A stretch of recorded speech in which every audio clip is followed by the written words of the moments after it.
Hello, welcome back to Every Rock on the River. And in good fashion and in the theme of as this has been unfurling, I'm not at my own house. I am traveling, I'm house sitting, I am doing 1,001 things and hitting every rock on the river on the way down. And I, yeah, similar preamble to most of these other videos, which is like, I'm not still a little unclear about why I'm recording these, why I'm sharing these, what I'm learning from it, and and why I keep feeling compelled to show up to them. And I don't have a super clear answer on that yet, but I do feel like I'm hitting more rocks and finding more answers from hitting those rocks, which is a great metaphor for the way that I actually learned how to boat in the real world in the first place. Sometimes we just have to keep putting ourselves in the environment that we want to be in to understand why we're there and to understand what the landscape is and where we're running into our own landscapes or running into ourselves or where we need to shift and change. So, preamble, that was it. I think what's becoming clear since I last recorded one of these videos is that I guess it was almost 2 years ago now that I started combing through all of my 15 years of river journals and seeing that there was a lot of content there and a lot of stories there, and that they were stories that I hadn't heard. I felt a deep craving to write these stories down. I mean, at the time, I wrote them down because I needed to survive in that space. I literally could not have survived learning how to river guide in the Idaho guiding community without journaling obsessively all the time, every day. I had so many feelings. I had so little tools and so little traditional support to get me through that place. I'm not saying that there was no support. I definitely had support from wonderful people, from the river itself, and things I cultivated within my own self to get down. But I'm realizing that it was not an environment that was inherently friendly for who I was. And as I started a couple years ago, as I started combing through these stories, I realized that these stories are still not told yet. That there is a lot of stigma for particularly anyone of any kind of marginalized, traditionally marginalized community in that space, but particularly stories of like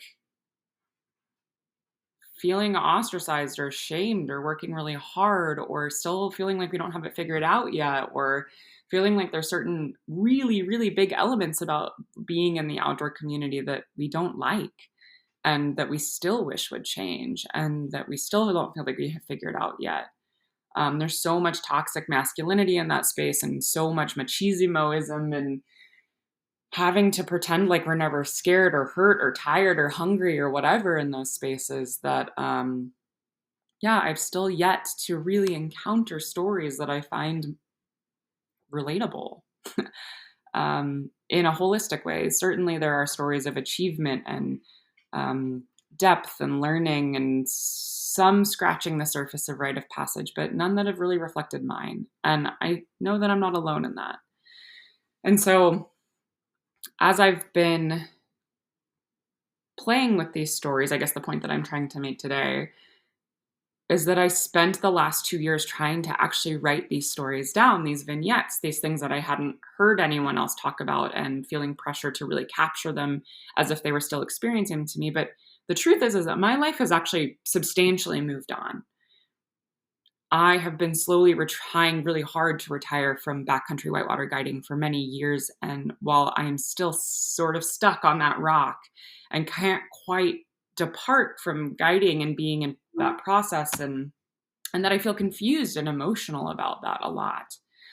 Um, I'm not full time guiding anymore. I'm not guiding 8 to 12 trips anymore. I am not centering my life around trying to be there. I am not trying to be the best guide that I can possibly be anymore.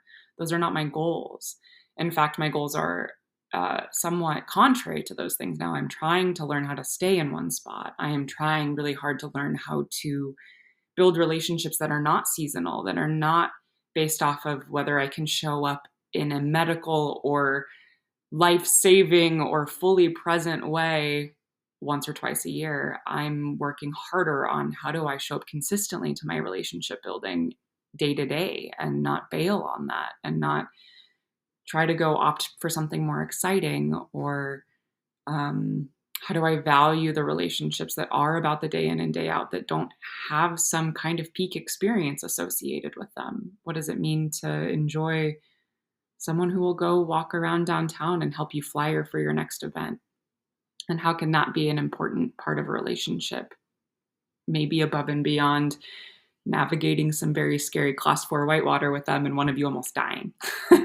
So, um, and one is not more important than the other. I don't mean to imply that, but I guess like my journey is different now. And so it's felt very hard to try to feel motivated to continue to write these vignettes down and share them with people. And I think that what I'm recognizing in my last few videos is like I have this major discontent with me just writing these essays and then just sharing them. They don't feel that alive to me anymore.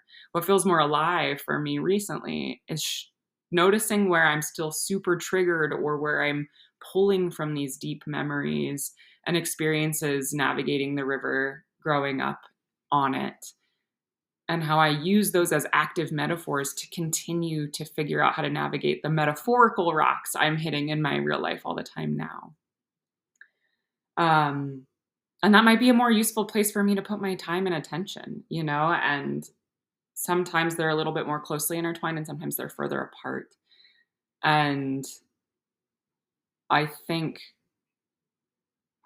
maybe perhaps what I'll try doing as I continue to figure out how to share these stories authentically and gather them from other people and talk about them in a way that is useful and right-sized for the place I'm at in my own journey is noticing where I'm really experiencing a lot of trigger or trauma or discomfort in my current life, and what is that connected to within one of the rivers and currents that I have run in a previous one, and how do those two timelines coalesce and head downstream together?